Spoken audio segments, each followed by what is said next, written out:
27 রমজান হওয়ার আগে আগে একবার হলে আমলটা করবেন, 2 মিনিট সময় লাগবে। ভাইরা আমার, কপালটা খুলে যাবে, ভাগ্য খুলে যাবে।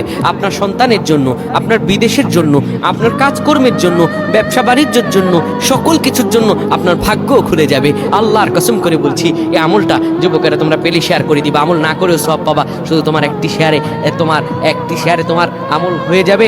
তুমি আমল না করেও সব পাবা। ভাইরা আমার, 27 রমজানের আগে আল্লাহর কসম করে বলছি, এই আমলটা ছাড়বেন না। এই আমলটা আপনারা সকলেই করবেন, এই আমলটা সকলের কাছে পৌঁছায় দেবেন, নিজে জানবেন এবং অন্যকে জানাবেন।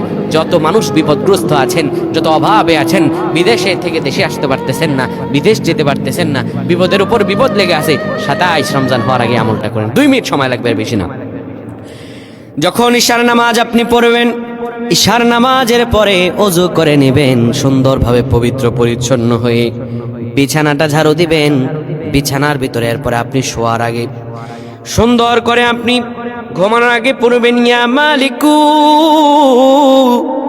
ইয়া মালিকু 100 বার পড়বেন। এরপর ইয়া খাবিরু 100 বার পড়বেন। তারপর একবার দুরূদ শরীফ পড়বেন। এরপরে 2টা হাত তুলে আল্লাহর কাছে যা দোয়া করবেন, আপনার দোয়া করতে দেরি হবে, আমার আল্লাহ কবুল করতে দেরি করবেন না। আল্লাহুম্মা আমিন।